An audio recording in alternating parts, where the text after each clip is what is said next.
وقل رب زدني علما وقل رب زدني علما.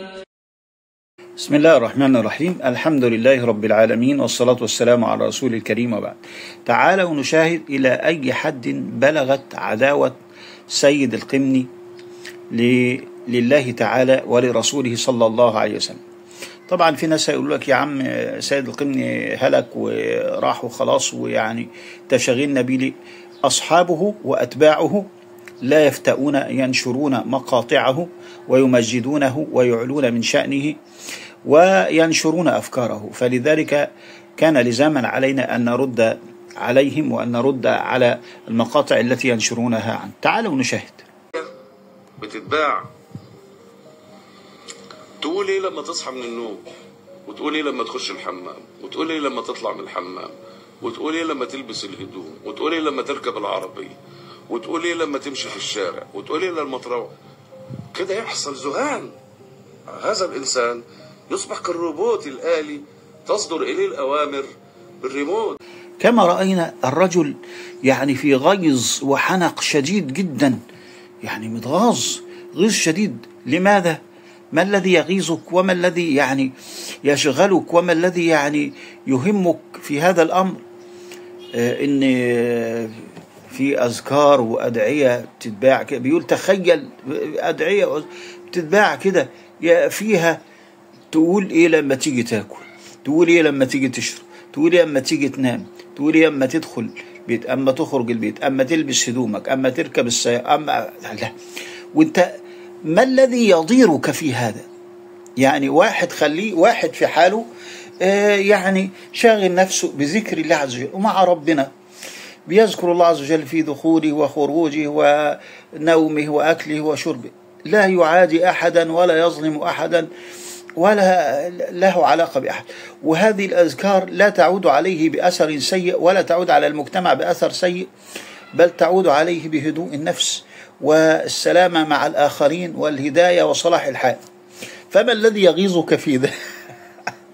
أم أن مشكلتكم هي أن يعني كل همكم أن تقطعوا الناس عن ربهم، وأن تقطعوا الناس عن دينهم، وعن اعترافهم بوجود إله خالق رازق مدبر يجب أن نعبده وأن ندين له بالطاعة والولاء. هل هذا هو الذي يضيركم ويشغلكم؟ شيء عجيب جدا.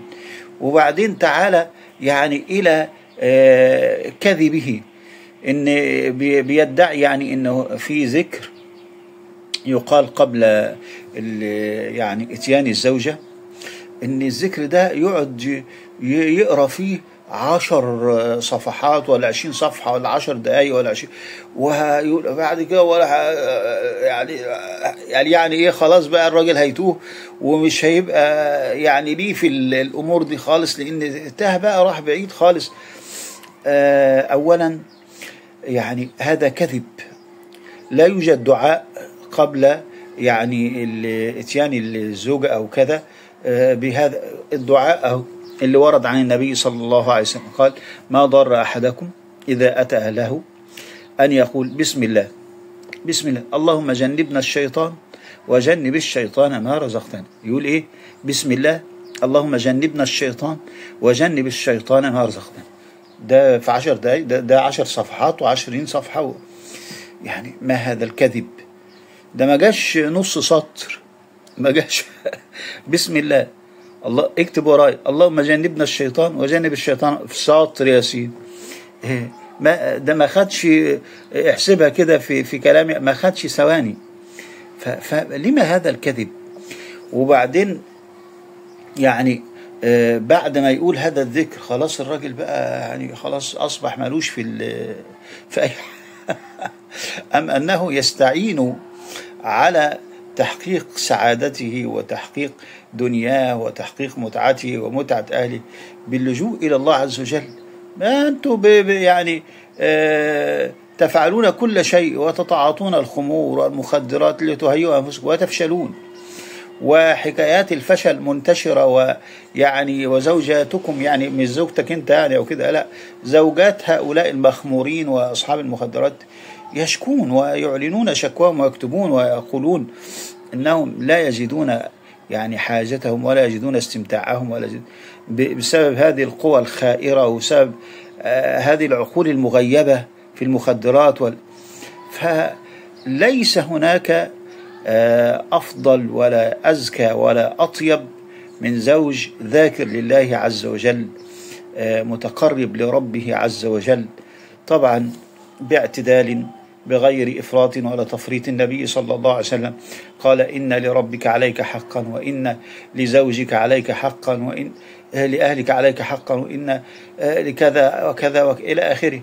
اللي قال ذلك سلمان، والنبي صلى الله عليه وسلم صدقه وقال: صدق سلمان. فيصبح هذا أيضا من كلام النبي صلى الله عليه وسلم.